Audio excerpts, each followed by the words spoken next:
kita dianugerahkan pemahaman Allah Subhanahu wa taala pada saat ini. Waktu dan tempat kita silakan. Shallu ala Nabi sallallahu ala Muhammad.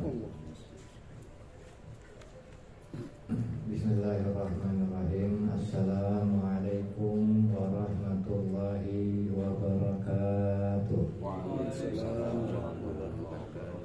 Alhamdulillahilladzi an'ama ni'matan liman wal Islam wa asyhadu an la ilaha illallah wahdahu la syarika wa asyhadu anna Muhammadan abduhu wa rasuluh la nabiyya ba'da. Allahumma sholli wa sallim wa barik ala sayyidina Muhammadin wa ala alihi wa sahbihi ajma'in, amma ba'du.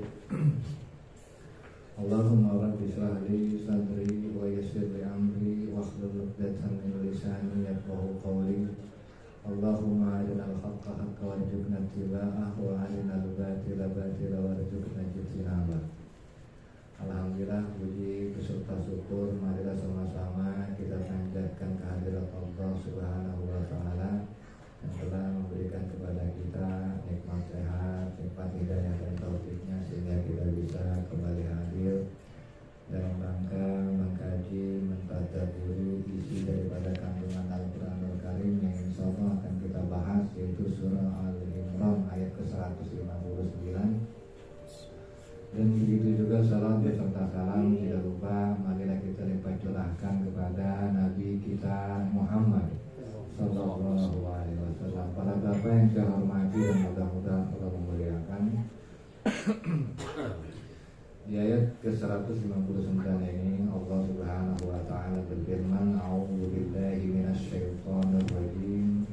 Fabima rahmatin minallahi linta lahum walau kunta fadhlan ghalizal qalbi lan faddu min hawlik fa'fu anhum wastaghfir lahum wasyawirhum fil amr fa idza azamta fatawakkal 'ala Allah innallaha yuhibbul mutawakkilin.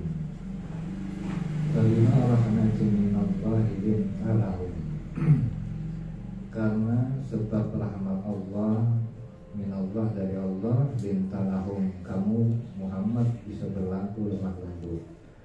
Walaupun tafadzan ghalidhal qalb, dan kalau sekiranya kamu itu bersikap keras dan bersikap kasar dan berhati keras, dan fadlu min haulik, maka mereka pasti menjauh dari sekitar kamu. Fa'fu anhum wastaghfir lahum, maka maafkanlah mereka dan doakanlah ampun untuk mereka. Wasawirhum fil amr, dan bermusyawarahlah dalam setiap urusan. Faiza azamta fatawakkal 'ala Allah, dan jika kamu telah berazam, bertekad fatawakkal 'ala Allah, maka bertawakallah kepada Allah. Innallaha yuhibbul mutawakkilin, sesungguhnya Allah mencintai orang-orang yang bertawakal. Nah, di dalam ayat ini Syekh Syarawi menjelaskan kepada kita bahwa sesungguhnya dengan ayat fabima rahmatin minallahi lintalahum, dan ada sebab rahmat dari Allah lintalahum kamu bisa berlaku lemah lembut. Jadi bakainnahu subhanahu, seolah-olah Allah Subhanahu wa taala itu ingin mengatakan sesungguhnya tabiat kamu Muhammad adalah tabiat yang sesuai dengan apa yang mereka harapkan dalam masalah ini. Ya kan, kalau Nabi Muhammad, kan harapan orang itu kan setiap orang pengenlah bertemu dengan orang yang baik, yang jujur dan sebagainya.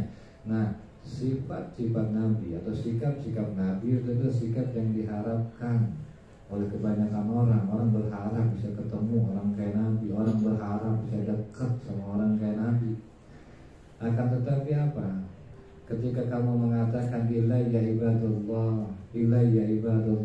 inni rasulullah, yaitu ketika Nabi mengatakan ilayya ibadullah, kemarilah wahai hamba Allah, kemarilah wahai hamba Allah, maksudnya kumpul ini Rasulullah, sesungguhnya aku adalah utusan Allah. Nah, ketika mendengar itu menjelepat semua tuh. Yang tadinya menyukai Nabi jadi benci, yang tadinya menganggap Nabi orang paling jujur dianggap pendusta. Wah, pokoknya segala bentuk cacian itu semua apa?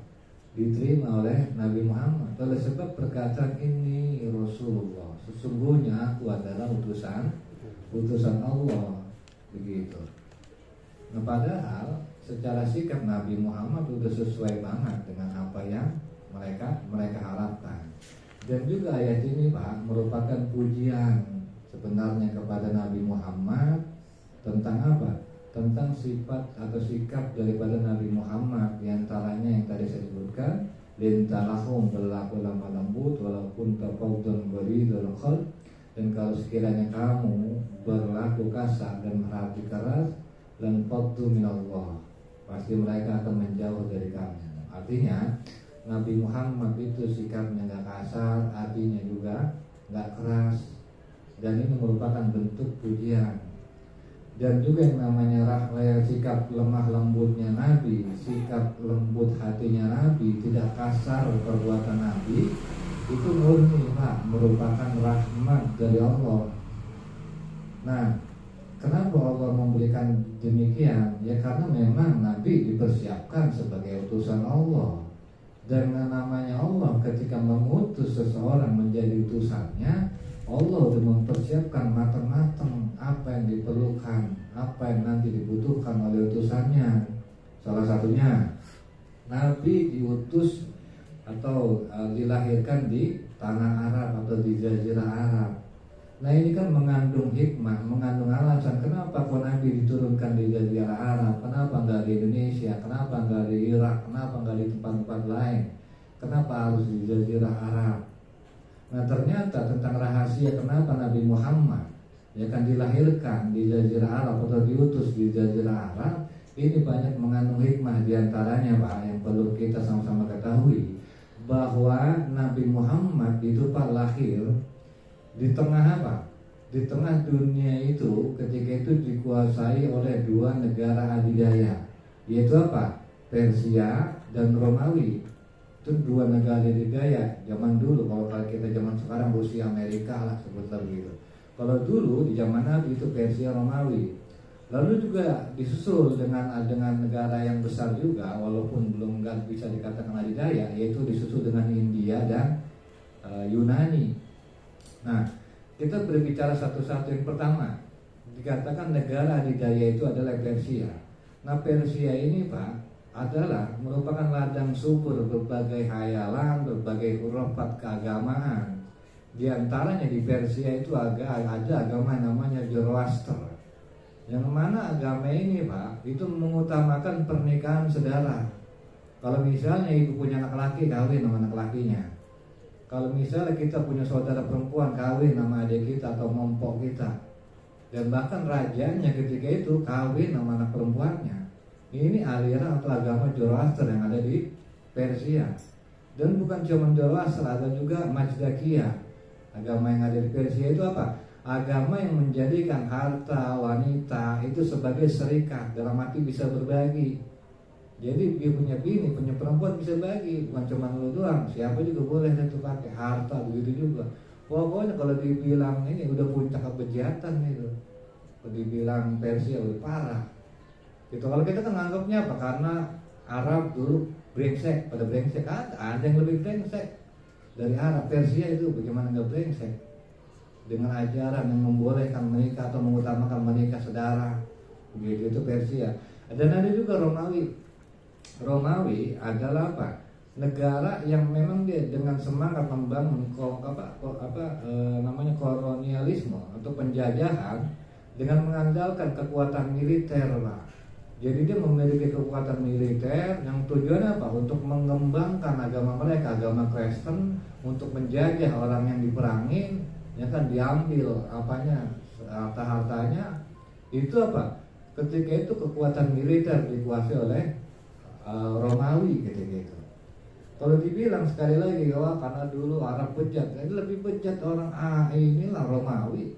Dia perang untuk menjajah. Kalau orang Arab dulu perang buat harga diri Pak. Perang itu bukan buat menjajah. Tapi perang untuk harga diri, gue nggak terima, direndahkan, gue lawan lo, gue perangin. Nah begitu kalau orang Arab, perang itu bukan buat menjajah. Tapi kalau Romawi, perang itu buat menjajah, perang itu untuk memaksakan agamanya. Jadi kalau mau lebih bejat Romawi dari Arab ketika itu. Begitu juga ada India. India juga sama, dia berada di puncak apa? Kemerosotan dari sisi moral, sisi agama, sisi akhlak sosial. Artinya apa? Lebih parah dari Arab juga. Terus apa lagi? Ada Yunani. Yunani begitu juga. Dia itu agama yang tenggelam dengan lautan apa? Khurafat, mitos-mitos, ya kan, yang terkait masalah perkataan, ajaran sama. Kalau ngomong ngaco, mengaco. Nah, sementara yang namanya Arab itu Pak hidup jauh daripada kemerosotan empat negara ini. Orang Arab itu apa? Memiliki kedermawanan. Orang Arab ini Pak itu bahan baku yang belum diolah. Dia belum punya pikiran macam-macam seperti orang Yunani. Dia belum punya kekuatan perang seperti orang Romawi. Dan dia nggak punya ajaran ajaran yang bikin cacat akhlak moral itu seperti orang Persia. Enggak. Orang Arab ketika itu masih murni, masih istilahnya masih gampang masih ibarat kata barang itu masih olahan mentah, belum diutak-atik. Nah maka apa? Maka diutus Nabi sengaja sama Allah di situ di tanah Arab, sehingga ketika nanti pada akhirnya Nabi menjadi Nabi, diangkat menjadi Nabi, nggak ada tuduhan lagi tuh, wah Nabi mah bisa begitu karena ajaran agamanya dahulu misalnya Yunani, oh karena Persia begini terpengaruh, nggak ada. Karena apa? Kan Arab ketika itu masih belum terpengaruh apa-apa, masih murni, masih polos. Maka Nabi sengaja diturunkan di tanah Arab, walaupun yang namanya kebejatan ya tetap ada lah, cuman nggak separah daripada mereka yang ada ketika itu mengelilingi negara Arab gitu. Dan begitu juga karena apa? Karena negara atau Arab ketika itu sejatinya mudah diluruskan. Ibaratnya itu sama dalam masa pencarian. Kalau ibarat orang begini dah, kayak misalnya nih Bang Rimbon, itu lebih mudah dilurusin ketimbang orang-orang yang sebelumnya pesantren. Kalau Bang Rimbon emang dia masih istilahnya ketika awal dia bahan mentah, kalaupun dia berbuat kesalahan mungkin karena ketidaktahuan dia di masa lalu, sampai akhirnya dia bisa menerima. Dia seperti Arab, seperti itulah kira-kira karakter gampang. Ketimbang Ustadz suruh ngaji sini sama saya, belum tentu mau. Atau orang yang biasa ngaji kesana kesini dengan kiai ini kiai itu untuk ngajinya belum tentu mau. Mending orang yang polos lebih bisa nerima. Seperti apa? Seperti orang-orang Arab yang ketika itu polos. Dan bahkan Nabi Muhammad hidup di tengah orang-orang yang mayoritas buta huruf. Kenapa? Nggak ada tuduhan lagi kalau Nabi Muhammad itu bisa begini begitu karena rajin baca. Karena rajin baca aja orang-orang buku-bukunya orang-orang Yunani, buku-bukunya orang-orang Persia, nggak ada tuduhan itu. Dan Allah itu mempersiapkan itu biar nggak ada tuduhan macam-macam. Begitupun ketika pada akhirnya Nabi lahir, ketika lahir belum lahir bapaknya udah nggak ada, ya kan? Dan nggak lama 6 tahun emaknya udah meninggal. Diasuh sama kakeknya juga nggak lama 2 tahun kemudian meninggal juga, ya kan? Artinya apa? Kenapa Allah sampai sedemikian? Nggak Nabi nggak sempat dipertemukan bapak, nggak sempat dibesarkan oleh belas kasih sayang ibu. Kenapa? Biar nggak ada tuduhan lagi. Kalau Nabi Muhammad itu bisa soleh gitu karena didikan bapaknya. Nabi Muhammad bisa lembut gitu karena didikan emaknya, bukan. Nabi Muhammad bisa bersikap lemah lembut, ya kan? Fabima rahmatil talahum. Oleh sebab apa? Oleh sebab rahmat Allah, kamu Muhammad bisa bersikap lemah lembut. Begitu Pak. Makanya kita lihat Nabi Muhammad kan nggak dibesarkan atau nggak dididik. Nabi Muhammad dididik langsung oleh Allah Subhanahu wa Ta'ala. Sehingga apa? Sikapnya semuanya itu berada di dalam sempurnaan begitu. Nah juga di sini juga dikatakan wahajil ayat jahat ikut hadir. Nah jadi ayat ini itu sebenarnya terkait, yaitu terkait perang Uhud. Yaitu di mana di sini kan dikatakan apa, Pak? Law kunta fazzan ghalidhal qalb lan faddu min hawlik. Jadi Nabi Muhammad itu bersikap lemah lembut, enggak bersikap kasar, hatinya lembut. Kenapa? Karena Nabi Muhammad sebelumnya itu kan kalau ngomong manusiawi, Nabi Muhammad itu kok udah dikecewakan pada tragedi perang Uhud. Yang pertama di sini dikatakan oleh Syahrani bahwa ketika Nabi Muhammad itu perang, Pak, Nabi Muhammad kan bermusyawarah tuh mau perang Uhud.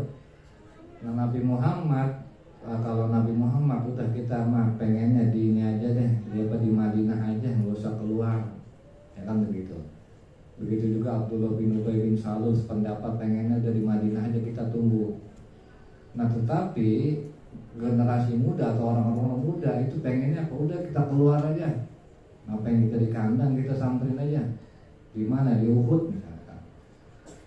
Akhirnya kan udah, karena mayoritas hasil keputusan mayoritas lebih banyak ke di Uhud, mau nggak mau, akhirnya Nabi pakailah itu pakaian perangnya. Sampai akhirnya kadang-kadang kaum muda itu akhirnya jadi nggak enak juga. Wah, gue jadi nggak enak. Nabi Muhammad kan pengennya kita itu kemana? Bertahan di Madinah, tapi kita musuhnya di Uhud. Ya udahlah, batalin aja. Tapi apa? Tapi kalau kata Nabi, apa? Sesungguhnya pantangan kalau bagi Nabi itu ketika udah memakai pakaian perang dilepaskan sebelum benar-benar perang. Artinya apa? Nggak ada mundur, nggak ada istilah gagal, harus jadi. Kalau memang gue udah pakai baju perang, nggak mungkin gue lepas lagi sebelum gue benar-benar perang. Kalau kata Nabi begitu. Ya udah, akhirnya terjadilah perang. Nah ketika perjalanan perang itu kekecewaan pertama lah sebutlah. Nah ketika berjalan, Pak, ternyata di tengah perjalanan menuju Uhud itu pasukan yang dipimpin Abdullah bin Salul itu menyimpang, Pak. Jadi nggak ikut perang, gue nggak mau perang. Akhirnya apa? Pasukan yang tadinya jumlahnya 1000 jadi 700. Di situ udah kekecewaan kedua. Terus begitu juga kekecewaan yang selanjutnya, yaitu apa? Yaitu ketika Nabi Muhammad, ya kan, mengatakan kepada pasukan pemanah supaya tetap di tempatnya, buat supaya melindungi Nabi dari depan maupun dari belakang. Karena apa? Karena itu kan jatuhnya apa? Melindungi Nabi daripada pasukan kavalerinya orang-orang kafir Quraisy. Jadi di mana-mana Nabi diserang dari samping, pasukan pemanah tinggal mana? Enggak tahunya pasukan pemanah itu tergoda sama harta rampasan perang, turunlah dari bukit pemanah. Akhirnya apa? Pasukan kavaleri dari orang-orang kafir menyerang Nabi Muhammad dan para sahabat. Akhirnya apa? Kocar kacir. Itu kekecewaan. Begitu juga kekecewaan Nabi ketika Nabi Muhammad ya kan diisukan mati, kocar kacir mereka. Bahkan ketika dipanggil enggak nyaut. Nah, kalau ngomong masalah kekecewaan, Nabi udah mengalami beberapa kekecewaan terhadap para sahabat. Tetapi apa yang terjadi? Nabi nggak sedikit pun marah, nggak sedikit pun benci, tetap Nabi terima. Dan bahkan Nabi maafin. Dan bahkan Allah perintahkan apa? Disuruh diistighfarin tuh dia pada yang berbuat salah. Kan gitu. Itu yang apa? Yang diajarkan oleh Allah kepada Nabi Muhammad Sallallahu Alaihi Wasallam, gitu.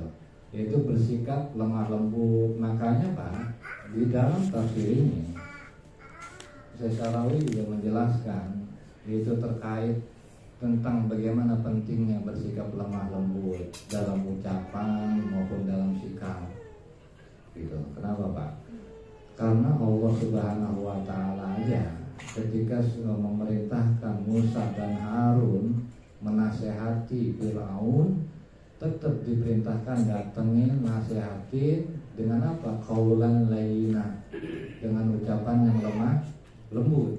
Nah kenapa Allah Subhanahu Wa Taala kalau kita Syarawi itu memerintahkan Musa untuk menasehati Fir'aun itu secara lemah lembut? Karena kalau kata Syarawi, menasehati orang Pak, itu sejatinya sama aja mengeluarkan dia dari rasa nikmat. Karena namanya maksiat yang sedang dijalani itu kenikmatan. Kalau misalnya kita menasihati mereka dengan cara kasar, menasihati mereka dengan cara istilahnya kasar, itu apa? Menjadikan mereka malah makin ngejelepak. Atau kalau dalam bahasa Al-Quran di sini dikatakan apa? Lan faddu min hawlik, maka mereka akan menjauh dari sekitar kamu. Dan itu merupakan didikan yang disampaikan oleh Allah Subhanahu wa taala terkait bagaimana kita ketika menasihati ucapannya harus benar-benar bagus. Karena kalau kata secara ucapan itu Pak memiliki keajaiban. Bahkan untuk satu definisi yang sama, kalau cara menyampaikannya beda, bisa beda tanggapannya. Satu contoh, kalau kata saya ada ceritanya. Cerita jadi ada raja, Pak. Raja dulu mimpi apa? Mimpi, di dalam mimpinya raja ini mimpi giginya semua tanggal, ya kan? Nah, giginya semua tanggal. Kalau menurut tafsir mimpi, Pak, ini kalau misalnya giginya semua tanggal, itu menandakan bahwa semua keluarganya mati, bakal mati. Nah, kira-kira bagaimana orang yang menafsirkan mimpi ini bisa menyampaikan tafsiran dengan cara yang mudah diterima dengan cara yang enak? Kalau misalnya ya dijawab, wah ini mah artinya tafsir mimpinya bahwa keluarga raja bakal mati semua, sedih tuh raja dengarnya. Tapi si penafsir mimpi nggak ngomong begitu, Pak. Dia ngomong dengan ucapan ditata bahwa Bapak Raja adalah orang yang paling panjang umur di keluarga.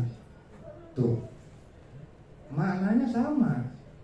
Tapi ketika disampaikan dengan cara yang enak, dengan cara yang lemah lembut, diterimanya pun beda. Beda ketika penafsir mimpi mengatakan apa? Ini tafsir mimpinya bahwa raja, keluarga semua raja semua bakal mati. Itu akan memberikan efek kesedihan, memberikan efek marah. Tapi ketika yang nafsirin mimpi tadi bilang bahwa raja ini merupakan tafsirannya bahwa raja adalah orang yang paling panjang umur di keluarga raja. Nah itu kan lain tuh konotasinya. Disitulah penting yang namanya ucapan disusun sedemikian rupa sehingga orang bisa menerima kenyataan dengan cara yang manis. Makanya itulah kenapa dalam dunia medis itu kan diadopsi. Bagaimana caranya bisa memberikan obat kepada anak, ya kan, anak kecil. Itu dengan apa? Mengubah rasa pahit obat menjadi manis. Makanya kan obat-obat zaman sekarang kalau buat anak itu ada dalam bentuk permen. Bahkan kadang-kadang anak-anak itu kayak anak saya aja kalau udah obat permen buahnya pengen dihabisin air itu juga, padahal itu obat. Tapi karena kemasannya obat tadi dibikin sedemikian rupa, bentuknya menarik, warnanya menarik, dan rasanya menarik. Yang tadinya obat itu dalam pandangan mereka pahit, nggak enak, jadi bisa nikmati. Nah begitu juga nasihat, begitu juga ucapan terhadap siapapun. Dan inilah ajaran dari Allah Subhanahu wa Ta'ala. Jadi jangan dikira kalau ada kiai, kalau ada ustaz, kalau ada habib yang ngomong kasar, yang ngomongnya kotor, itu bisa dibenarkan, nggak bisa dibenarkan. Kenapa? Kalau mereka bilang dalilnya Abu Bakar keras, Umar bin Khattab keras, Umar bin Khattab mah keras tegas, temen nggak pernah ngomong kotor. Umar bin Khattab nggak pernah ngomong jorok. Keras itu tegas, bukan ngomong kotor, ngomong jorok, ngomong laknat. Begitu. Dan ini yang harus kita pahami, yang harus kita pakai gitu dalam ajaran daripada agama yang disampaikan oleh Allah Subhanahu wa Ta'ala. Rasulullah juga sama. Ada waktu di mana Rasulullah lemah lembut, ada waktu di mana Rasulullah kasar, tegas. Satu contoh, ketika perjanjian Hudaybiyah, Pak, itu kan Rasulullah dicegat tuh sama orang kafir, ya kan? Nggak boleh masuk sementara Rasul udah berada di mikot ketika itu Hudaybiyah.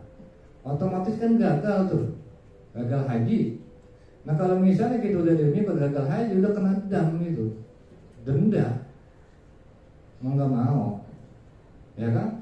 Nah karena itu ketika itu Rasulullah udah yang ikut ketika itu diwajibkan motong, bayar dam. Dan Rasulullah tegas dalam hal itu. Kenapa? Karena posisi para sahabat ketika itu udah ngerti, udah paham. Sementara di perang Uhud, kenapa Rasulullah banyak maafnya?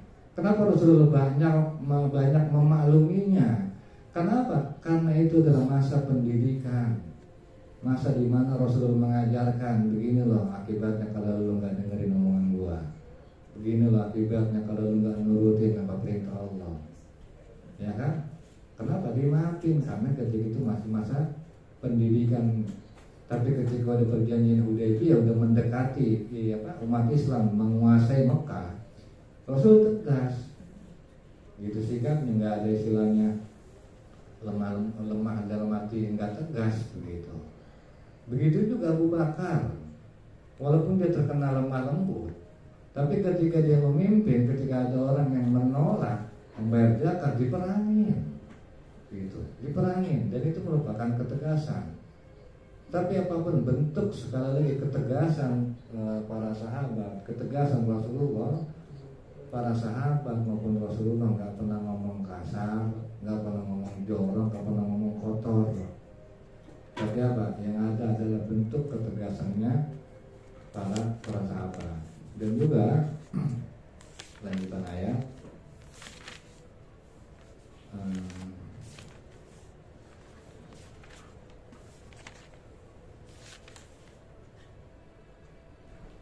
Wasa wilhum fil amr, dan bermusyawarahlah dalam setiap urusan. Artinya dalam setiap urusan itu kita diperintahkan untuk bermusyawarah, untuk duduk bareng. Walaupun Pak perintah ini itu terjadi pasca perang Uhud, tapi yang namanya bermusyawarah, Rasulullah dari dulu udah bermusyawarah. Bahkan ketika Rasulullah masih berada di Mekah, itu kan ketika Rasulullah mau dakwah ini mau tetap sembunyi-sembunyi apa terang-terangan, itu kan musyawarah juga. Walaupun musyawarah itu skupnya kecil, gak besar, tapi tetap semua itu berangkat dari musyawarah. Bahkan ketika ketika perang Badar, sebelum perang Badar, sebenarnya perang Badar itu tadinya nggak mau dilakukan, belum ada keputusan dilakukan di Badar.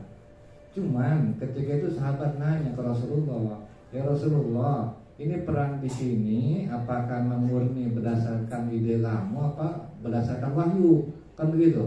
Oh enggak, ini murni atas keputusan saya, kebijakan saya. Nah, kalau misalnya ini bukan wahyu atau kebijakan kamu, saya ngusulin bagaimana kita perangnya kita dianya aja di sumur Badar. Karena dengan begitu kan kita bisa menguasai sumur itu lebih dulu. Maka Rasulullah wahyu itu lebih bagus. Akhirnya Rasulullah menuruti ide daripada sahabat. Artinya Rasulullah aja walaupun posisinya ketika itu adalah panglima, walaupun posisinya ketika itu adalah pimpinan, tetap ketika ada usulan yang lebih baik dipakai sama Rasulullah. Begitupun ketika perang Khandaq menggali parit, itu kan bukan ide dari Rasulullah, tapi ide dari sahabat, dari hasil musyawarah. Rasul terima, begitu. Maka penting apapun yang terkait misalnya kayak kita di pengajian, ketika ada satu pembahasan yang memang perlu kita kaji, ya kita nggak ada salah kita musyawarahkan. Dan begitu juga yang terakhir, Faiza azamta fatawakkal 'ala Allah. Maka jika kamu telah berazam, maka bertawakallah pada Allah.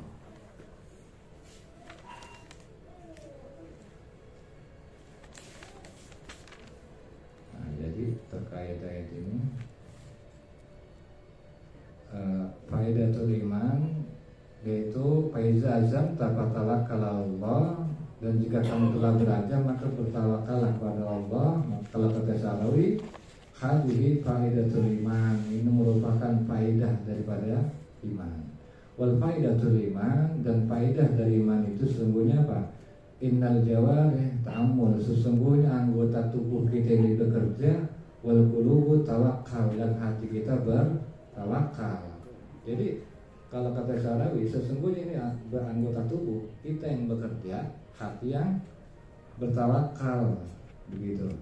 Dan juga secara mengatakan seperti begini, seperti seorang petani, ya kan, dia mengatakan bahwa apa? Saya menanam, saya membajak, saya menyebarkan benih, saya mengaliri kan begitu. Nah, kullu hadhi amalun jawarih, sesungguhnya semua ini adalah amal daripada atau perbuatan atau pekerjaan daripada anggota tubuh. Wa ba'da dzalik, nah setelah perbuatan atau anggota tubuh tadi seperti nanam, pupukin, airin, maka apa? Wa ba'da dzalik, setelah yang demikian qulubut tawakkal, maka apa? Hati kita baru tawakal. Jadi jangan ujug-ujug tawakal. Karena tawakal itu pekerjaan hati, sementara kerjanya itu pekerjaan badan. Dan yang namanya pekerjaan hati, ya kan itu baru bisa dilakukan ketika kita sudah memaksimalkan pekerjaan badan, begitu. Dan juga dan janganlah kamu mengatakan akan segera tiba apa? Akan segera tiba panen, karena sesungguhnya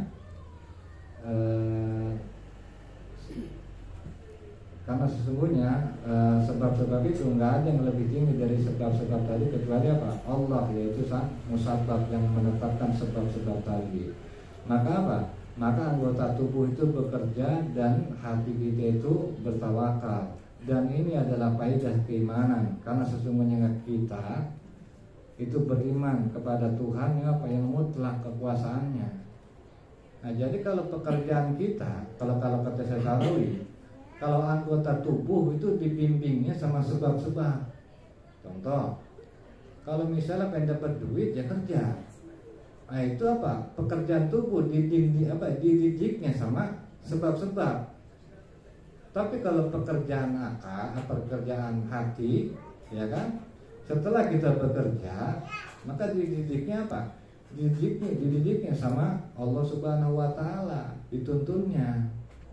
Tetap kalau kita bekerja, kalau misalnya pengen dapat duit kerja, kalau pengen lebih banyak lagi harus rajin. Itu apa? Emang harus begitu. Itu pekerjaan badan dididiknya oleh sebab-sebab. Sementara pekerjaan hati, yaitu tawakal, itu apa? Itu bergantung pada Allah Subhanahu wa taala. Dan dengan demikian anggota tubuh itu beramal, dengan demikian anggota tubuh beramal dan hati bertawakal. Dan janganlah kamu menyangka bahwa tawakal adalah meninggalkan pekerjaan badan. Dan maka apa? Maka ini bukan tawakal, tapi ini adalah bentuk kemalasan. Jadi yang namanya tawakal itu bukan berarti apa? Kita meninggalkan pekerjaan. Seperti misalnya harus nyari duit, kita tinggalin. Kenapa? Karena kita anggap itu tawakal. Itu bukan tawakal namanya kalau kata Sarawi. Itu tawakal pendusta, begitu caranya. Nggak benar. Gitu. Karena tetap yang namanya tawakal itu terjadi atau setelah kita berusaha. Maka innahu tawakkul kadzib. Sesungguhnya itu adalah tawakal yang bohong, yang dusta. Dan dalil di atas kedustaan mereka kalau kata Sarawi apa? Mereka mewajibkan tawakal terhadap perkara yang sulit, sementara untuk yang perkara yang mudah mereka nggak tawakal. Gitu. Kalau perkara sulit itu kalau kita udah nyerah baru tawakal. Tapi kalau perkara yang sulit, yang mudah, nggak ada tawakalnya sama Allah. Gitu. Ini merupakan bentuk kedustaan orang-orang yang mengaku dirinya bertawakal. Padahal ya kan di sini dikatakan kan gitu faiza azamta. Nah, azamta di sini itu taktabi azimah, itu membutuhkan yang namanya tekad. Dan tawakal itu membutuhkan kepada apa? Kepada penampakan ketidakmampuan gitu. Maka maknanya sesungguhnya tawakal kepada Allah sesungguhnya apa? Kita itu udah kehabisan sebab-sebab kita udah usaha, kita nyari duit udah, sementara kita udah kehabisan apa lagi usaha atau sebab-sebab kita bisa lakukan.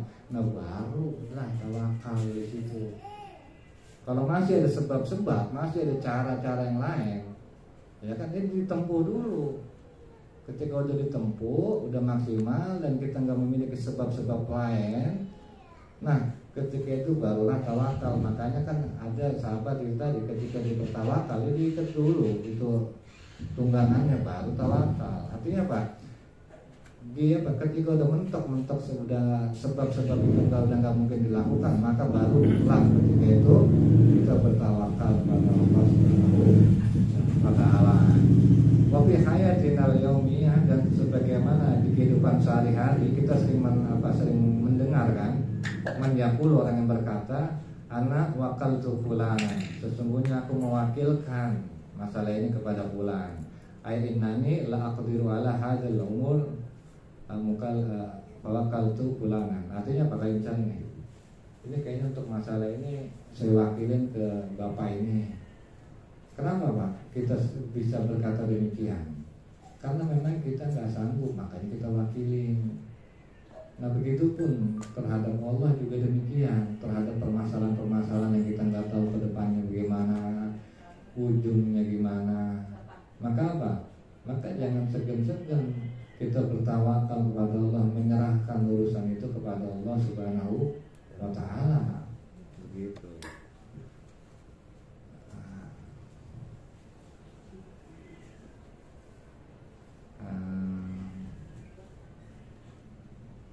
Dan juga di sini saya mengatakan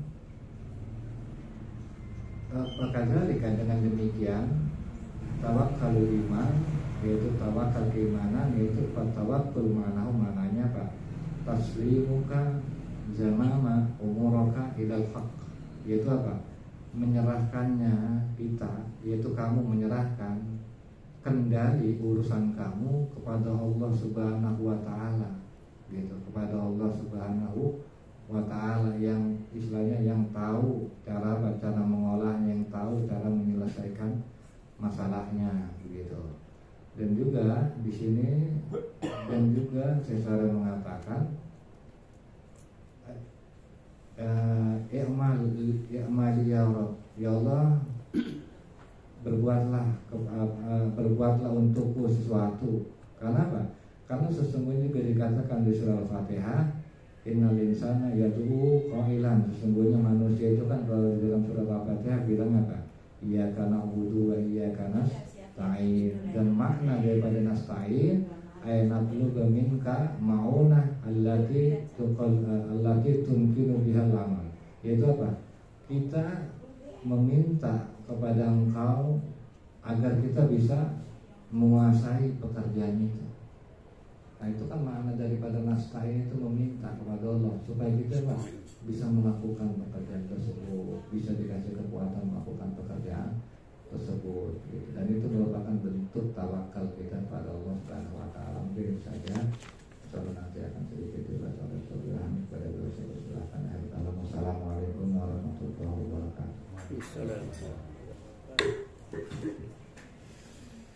Baik Bapak hadirin yang dimuliakan Allah Subhanahu wa Ta'ala, demikian